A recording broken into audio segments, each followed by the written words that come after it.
The very first time I photographed a burrowing owl, I was lying on my belly in a little blind on a prairie dog town in South Dakota.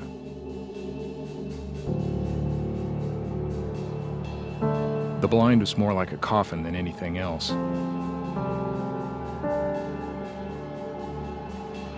And I had a big telephoto lens trained on this hole, waiting for the owl to come out of its nest burrow. Then finally, one evening right at twilight, it suddenly appeared. Like an actor being lifted up onto a stage. When it did, it looked right into the camera. And that fierce look of that tiny little owl pierced my soul like nothing ever has or probably ever will again. It was at that moment I realized there is a wild spirit still alive in the Great Plains of North America, and set me off on an amazing journey.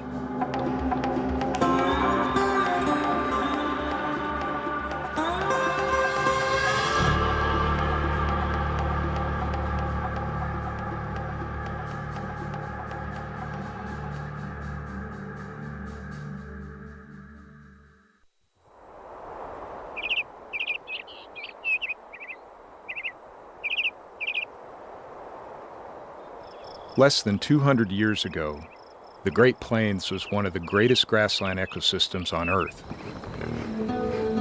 Stretching nearly 1 million square miles down the heart of the continent, the prairie was a place of constant motion, shaped by wild swings in climate and an unforgiving cycle of the seasons. Millions of bison, elk, pronghorn, and deer, vast prairie dog towns, top predators like plains grizzlies and prairie wolves, massive migrations of birds and fish were common. But as America grew, this land was settled and tamed, and in the blink of an eye, most of that wildness was gone. I decided to try to put a face to the wildlife and native landscapes that still remain, and take an honest look to see what shape our plains ecosystem was in today. Along the way, I realized that there is a host of dedicated people working to keep that wildness alive. But I've also learned that pretty pictures can be a trap, because they don't always show you what is happening just outside the frame. The Great Plains helped grow a country. It helps to feed the world. And increasingly it is being asked to fuel our energy needs. But now, these same grasslands are among the most altered and least protected regions on Earth. There is a growing concern that the wildlife they still harbor and the natural resources we all depend on are being stressed and stretched to their limits. In the Great Plains, that story begins with our most precious resource, water. Each spring, over 500,000 sandhill cranes, the largest gathering of cranes anywhere in the world, converge on the Platte River Valley in south-central Nebraska. Here and in the neighboring rainwater basins, another 20 million migrating waterfowl, shorebirds, and the rare and endangered whooping crane come to rest and refuel, packing on weight and nutrients they'll need to finish their migration and be successful at the nest. These birds travel along an invisible north-south aerial highway called the Central Flyway. Early explorers and later geographers tried to define the Great Plains from their perspective on the ground. Over the years, many definitions and boundaries were proposed. But all of them saw a vast region of grasslands interspersed with eastern flowing rivers and a fabric of wetlands. Cranes have been gathering in the Platte Valley since the end of the last ice age. But today, it is a very different river. It has been dammed, diverted, and altered to serve our needs.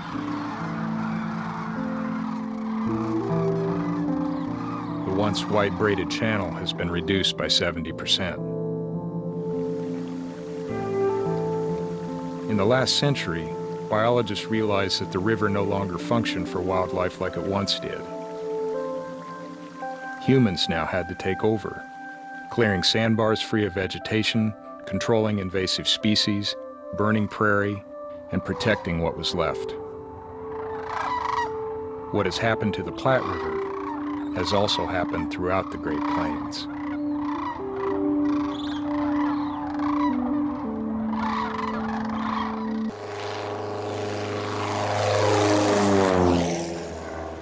The hundreds of thousands of pothole wetlands, many of them no larger than an average-sized swimming pool, were created here when ice chunks and rubble were left behind by retreating glaciers. Hilly and covered with rocks, the land was difficult to farm and most of the native landscape escaped the plow. But today, things are changing. All right, go ahead and head east.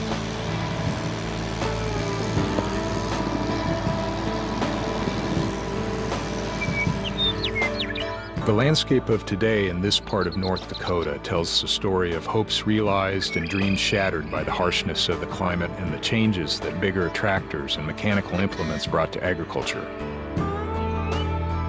Although there are fewer farms and rural population is decreasing, now even more grasslands are being plowed up to increase grain production. They nest in the grass, and what we see from the research is that in landscapes where we have a lot of cropland, where the grassland's been converted, the success rate is a lot lower. You know, we use that information to focus our conservation efforts in areas that are still dominated by grass to keep that grassland intact. The Southern Plains is a hotter and more arid landscape, where the struggle is to find enough moisture to sustain life in a land where the constant wind seems to blow everything away. Especially now, after more than a decade of dry times. Here, shallow wetland basins dot the landscape similar to the prairie potholes we saw in North Dakota.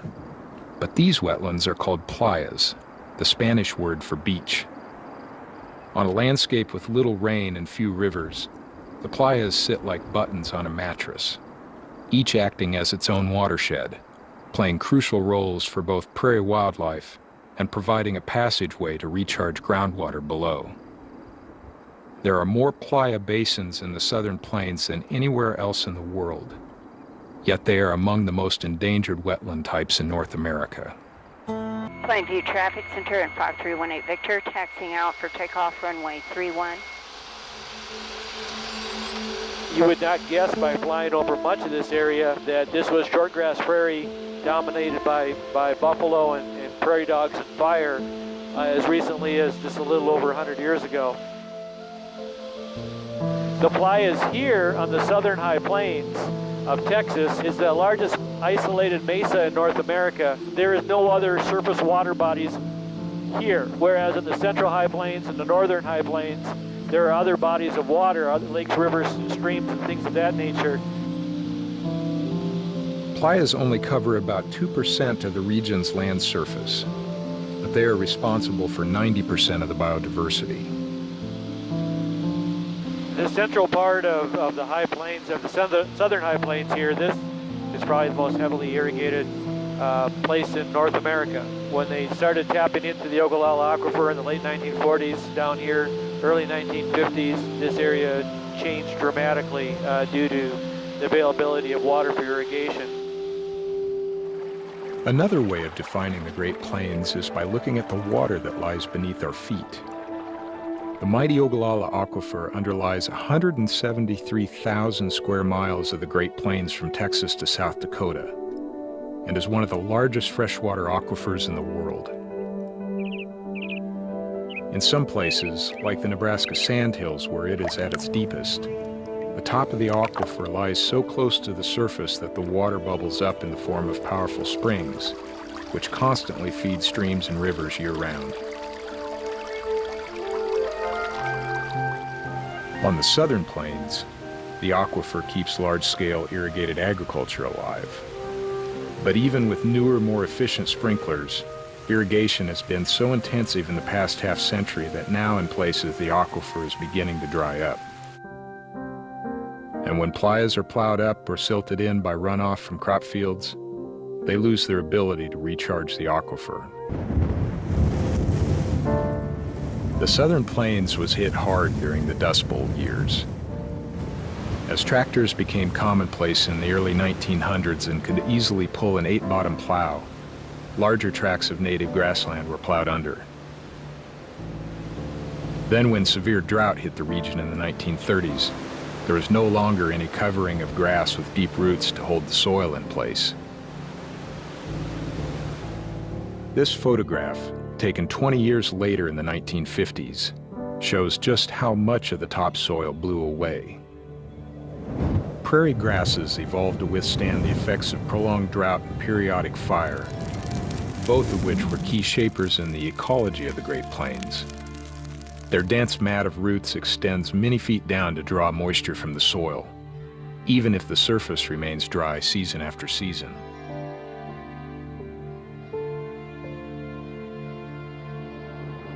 In those times, however, we didn't fully understand the cyclical nature of drought on the plains.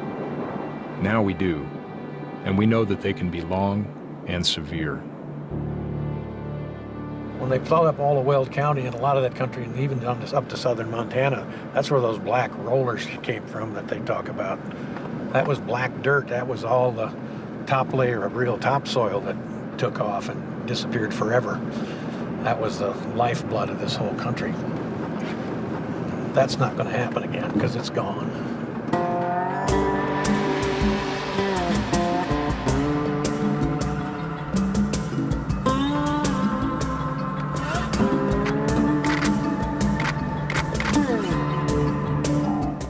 Near Jim Weaver's place, we saw what happens when the land is overgrazed, or asked to produce too many crops with no rest, or to be put to the plow at all.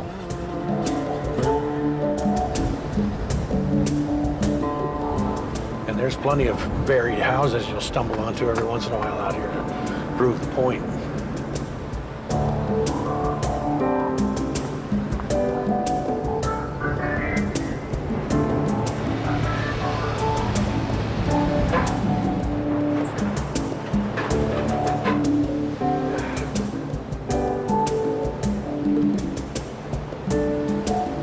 This right here is sort of a real juxtaposition, you know, with an abandoned homestead surrounding water, little pool of life. Somebody tried to make a living here. They had good intentions and it just didn't work. You just wish that the land could talk. Beginning in the late 19th century and continuing to today, the Great Plains has been transformed to a working landscape. Agriculture drove the biggest changes. Along with agriculture came towns. Rail lines and roads connected them. We built dams and irrigation projects. Oil and natural gas exploration has resulted in thousands of miles of pipelines.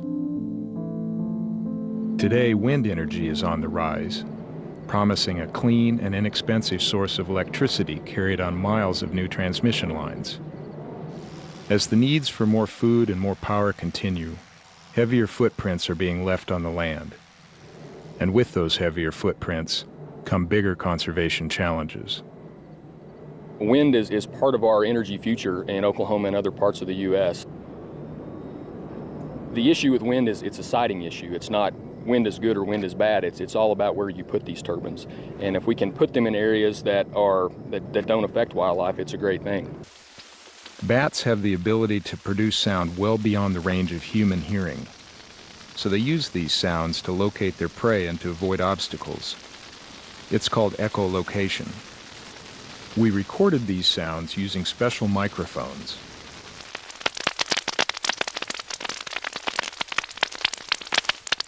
Then later we used the same equipment to listen to the ultrasonic noise given off by the wind turbines.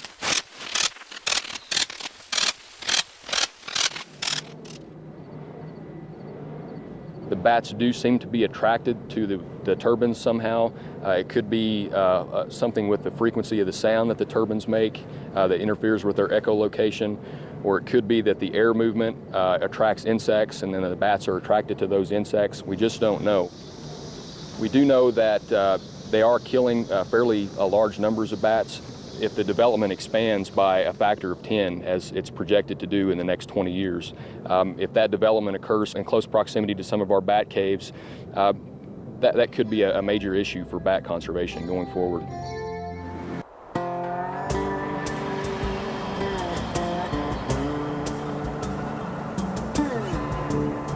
"300 miles to the east of Sheridan, Wyoming, some of the largest prairie dog towns in North America still exist, stretching across Buffalo Gap National Grassland and Badlands National Park in western South Dakota.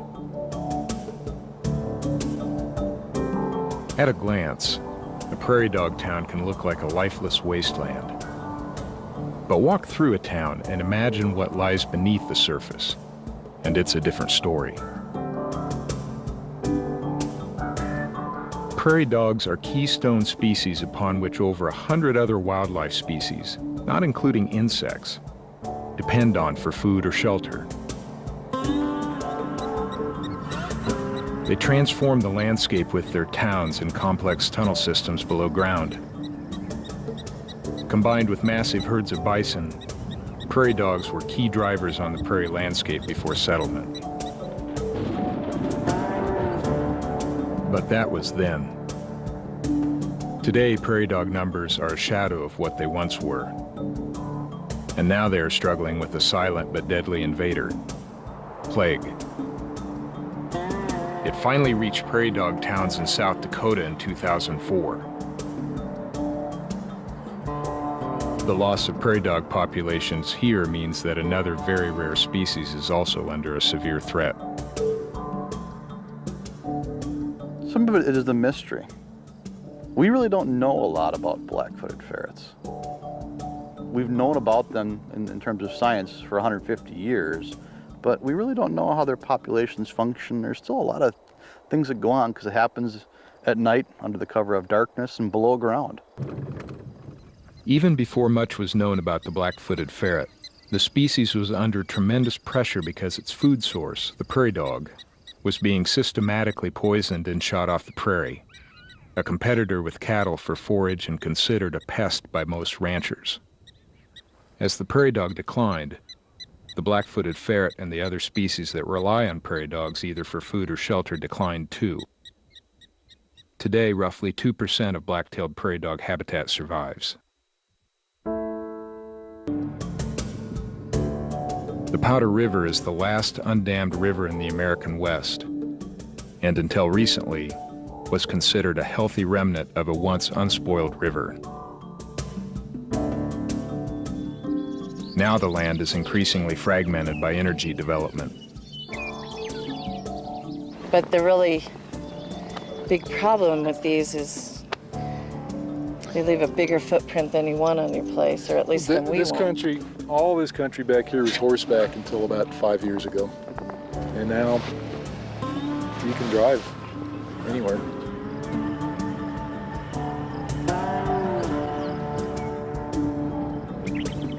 Wyoming is energy rich and has long been home to one of the most productive coal fields in North America.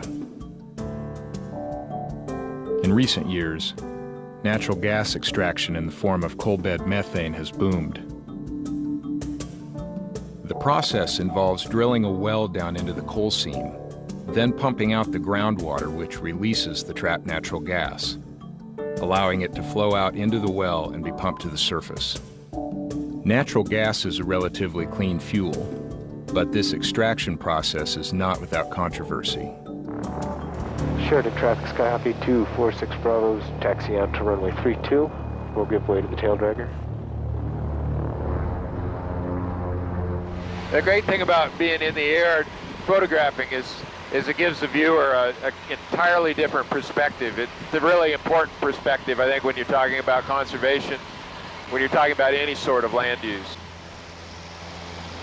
See right up to the right up here, and you can start to see the network of roads and well pads. Mostly the red shale roads are the real identifier. You can see how it really fragments the landscape. Oh, absolutely. Really chops it up. Jill works with the Powder River Basin Resource Council, They help provide a voice for concerned citizens who want to protect their land from unwanted development and its effects on grasslands and water quality. I think the important thing for people to realize is that natural gas development is not a clean fuel. The production end of it is very dirty and very intensive on the landscape. We really need to think about how we use energy and to be much more efficient with our energy use.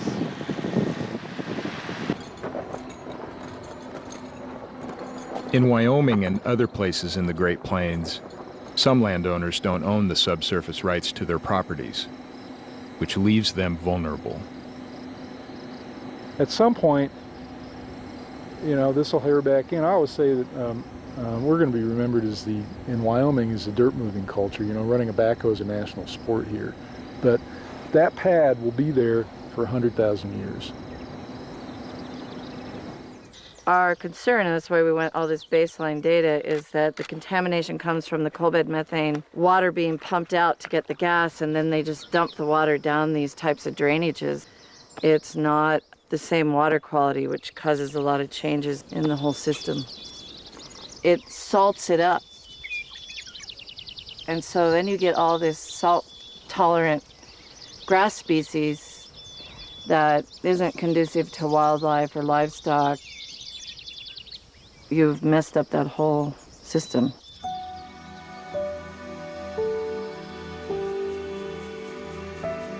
We realize Wyoming is the energy capital of the country. It's supplying probably 10% of the country's energy with coal and oil and gas. And we realize it's important. It's just there's a better way to do it. Smaller footprint, good bonding requirements for the industry, good reclamation. Future generations will look at us and shake their heads. They'll just go, those guys, what they had and what they squandered. I don't know, I just look at the intangibles. Yeah, the money's nice, and they're more than willing to pay. But I just think there's more to life than just chasing the dollar all the time. We have, made some gains and I think helped industry understand they have to do a better job. But it's a very long, hard struggle.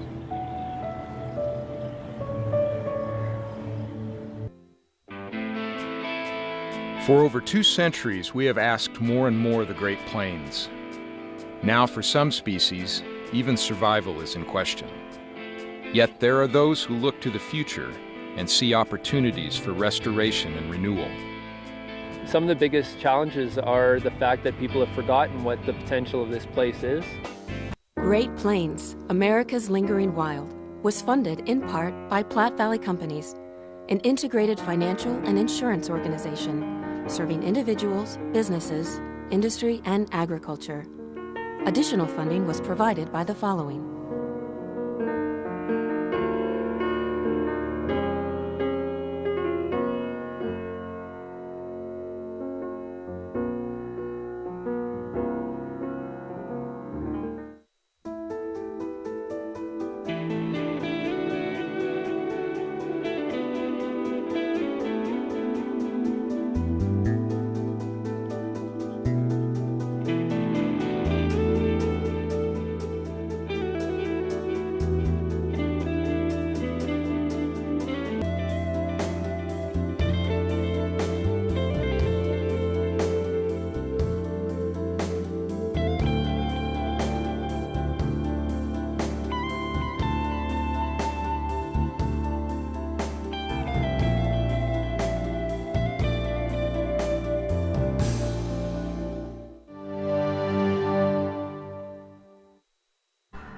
And that fierce look of that tiny little owl pierced my soul like nothing ever has or probably ever will again. It was at that moment I realized there is a wild spirit still alive in the Great Plains of North America, and set me off on an amazing journey.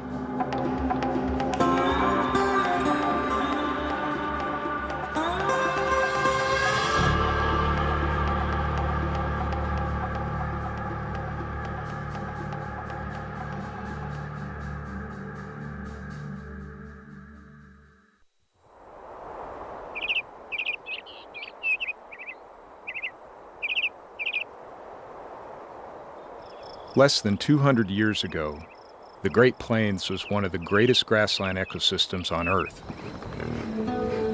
Stretching nearly 1 million square miles down the heart of the continent, the prairie was a place of constant motion, shaped by wild swings in climate and more like a coffin than anything else.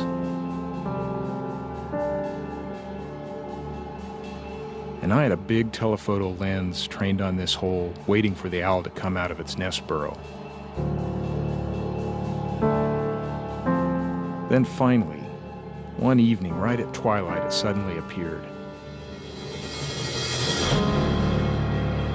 Like an actor being lifted up onto a stage. When it did, it looked right into the camera, an unforgiving cycle of the seasons. Millions of bison, elk, pronghorn, and deer, vast prairie dog towns, top predators like plains grizzlies and prairie wolves, massive migrations of birds and fish were common.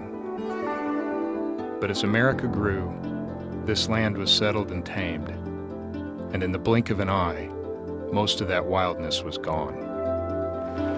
I decided to try to put a face to the wildlife and native landscapes that still remain.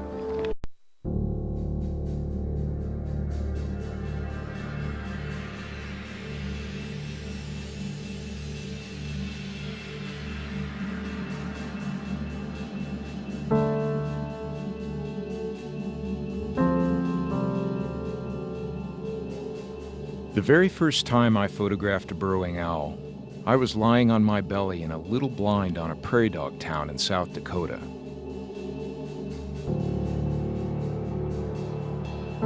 The blind was